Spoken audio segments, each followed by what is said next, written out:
Hello and welcome to another episode of the So Here For It podcast. My name is Amy Mingan and I am talking all about self-doubt, comparison, and also making it as an entrepreneur because let's face it, growth is not linear.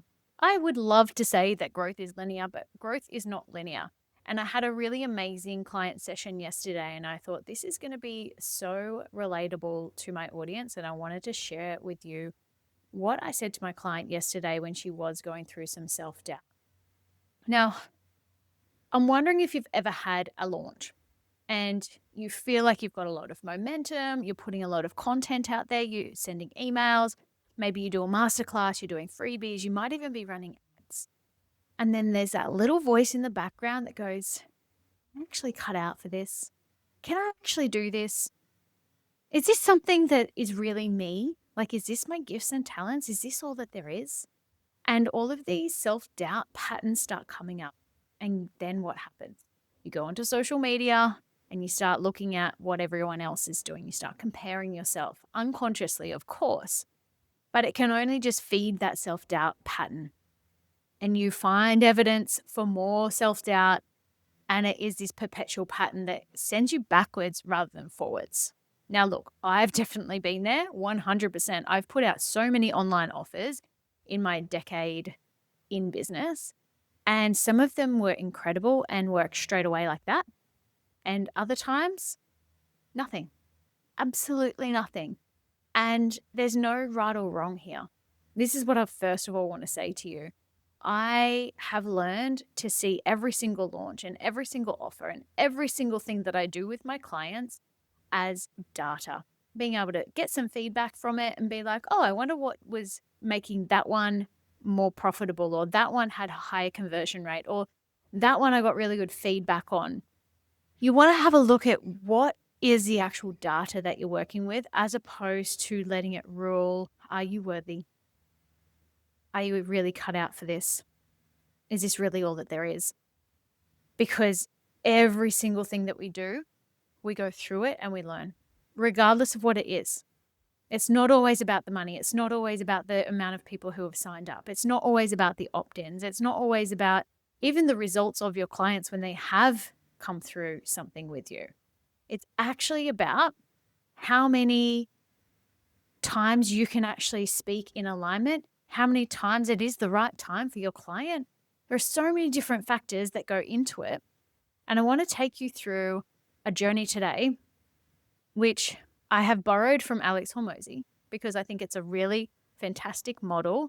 I will link it in the show notes down below because I think that it's going to be really, really helpful for you to have a visual to go with it. But I want you to have a think about those times when you've had a lot of momentum and it's the time after. It's kind of like you've made it through the launch, you've sold the program, people are in it, and now what? It becomes this like, if you were a surfer and you've just surfed an amazing wave and then you've got to paddle back out and you're like, ugh, do I have to keep doing this? Well, the truth is, when we get one of those amazing ideas, we're in this, the first stage of the model is we're actually in this part where it's considered uninformed optimism. And what this means is we get the idea, we put it out there, we feel really motivated, we feel really energetic about it, and it feels really good to do this thing. So let's say you've got a really great idea for a package. So let's use that as an example. You've got the package, you know who you're going to help, you know what the transformation is, you've put things together, you're like, oh my God, this is so great. I cannot wait to help these people. It's going to be so good. You know what your pricing is, you start to talk about it. Then it feels like a little bit of an uphill battle. You get to part 2 and it's where we call it's informed pessimism. Now, you put your package together and then you realize, oh my God, I have to have some emails to go with that. I need some resources. I've got to do that video that's got to go with it. I need to make sure that my payment gateway has the different things that I need it to have. I need to make sure like I've got the onboarding process ready. And all of a sudden you're like, oh my God, this feels so hard. Why does it have to be so hard? Maybe I should just outsource it. Then you look to outsource it. And the truth is, you need to know all of that stuff in order to be able to outsource it because you need to tell the person who you're outsourcing to what to do.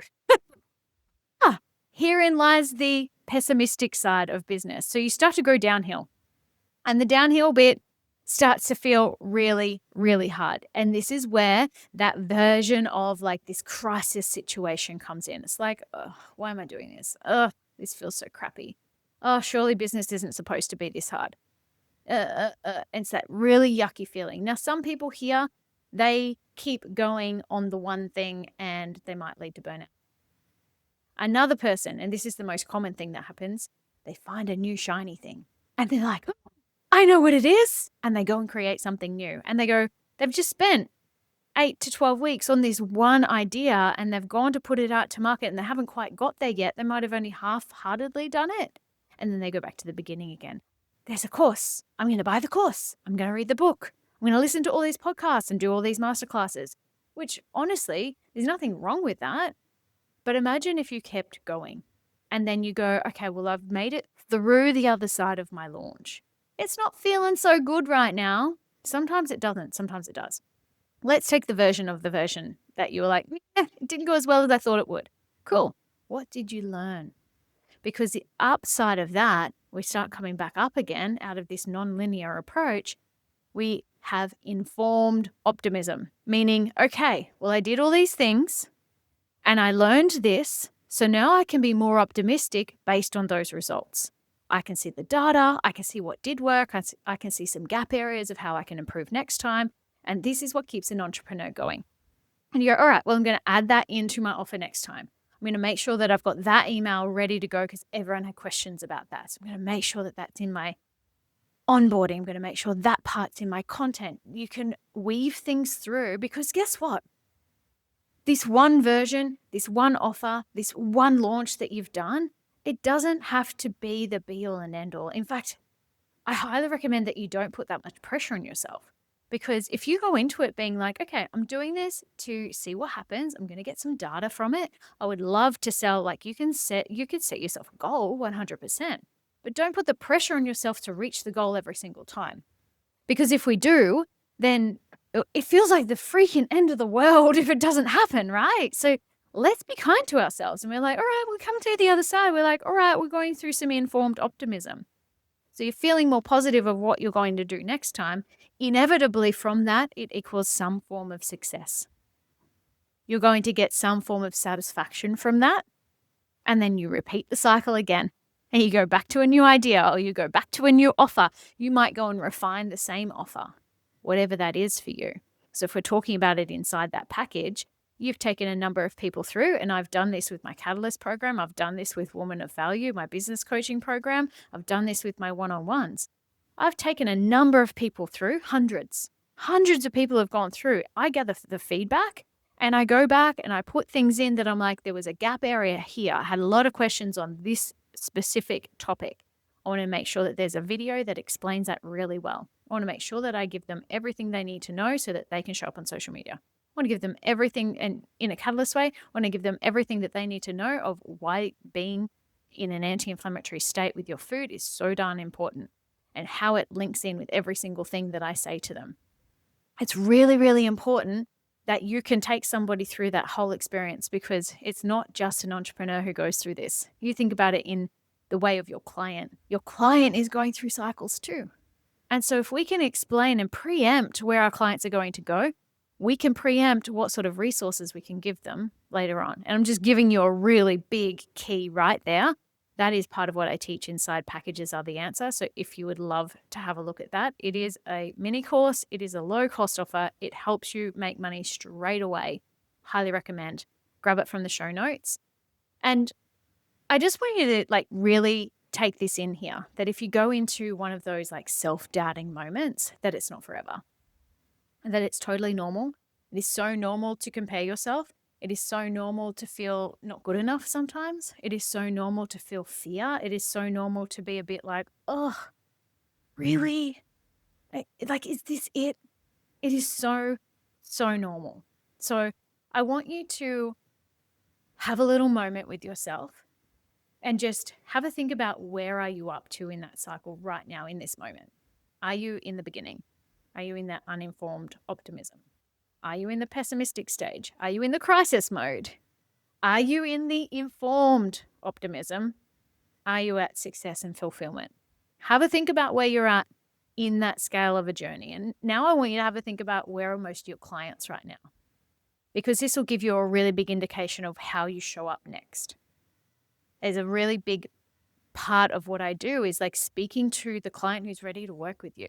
If you speak to that person every single day for a week, you will have new clients. If you speak to somebody who's early in their journey, they'll feel seen and heard, and you're going to help them step toward you even more. So it's really, really important that we know where each of our clients is up to at any one stage so that we can help them. We can actually service where they're at. If we don't know this, then it's really hard to create content. And I find that knowing this client journey is one of the most important things that I teach. And I teach this within Woman of Value, that if you can have an A to B product, meaning if they're right at the beginning of their journey, where are they right now? What is their most common thing that they're like Googling? What do they want to know right now? And that gets to be your freebie. They're not Googling like how to be calm. They're Googling, I woke up at 2 a.m. What does it mean? They're like, why do I keep waking up at 2 a.m.? I'm exhausted. They don't want to know, like they don't know that it's got anything to do with their blood sugar or their cortisol or anything like that. They don't know they're in perimenopause, you know? So we want to know exactly where they're at so that we can give them the thing that's going to help them. And that's just an A to B. That's a freebie. And once they're in, then they can get to know you. Then you create some long form content for them. But again, I just want you to have a think about where are you in your journey so then you can develop that content from exactly where you're at in order to serve where your client is at. So I want you to hear me and hear me well. If you are currently in one of these crisis moments right now, if you feel like your business has slowed down, if you feel like you're doubting yourself, I want you to put a hand on your heart and say, this is all part of the process and I get to learn from this. And instead of beating yourself up or comparing yourself or anything at all, I want you to find something to do today that actually fills your cup. Because once we fill our cup, it doesn't have to be work related. It can definitely be something like take a bath. It could be having a cup of tea in the sunshine. Have a think about what will feel really good for you. And then once you've got that, you're actually going to give to yourself. And then I want you to speak compassionately to yourself and get real. Like zoom out a little bit and be like, this is part of my process. What gets to come next? If I've now learned something, how am I going to reapply that to what's just happened? All of a sudden, you're taking yourself out of the limbic brain, which is like where our emotions are, and you're going into the prefrontal cortex, which helps you go into logic. It helps you go into problem-solving mode without it meaning anything. This is the most important thing. It helps you go into that informed optimism because you're not creating a negative meaning for yourself. The negative meaning, it drains you. So that's why I say do something for yourself to take you out of that draining energy. And then you're going to be able to think so much more logically about it and come out the other side. So take this and run with it. I know this is a short, sharp, potent episode. I hope that you've enjoyed it so much. And it would mean the world to me if you hit the share button and share it to your stories. Tag me in it. Let me know what you got out of this. And if you have any questions at all, my DMs are open.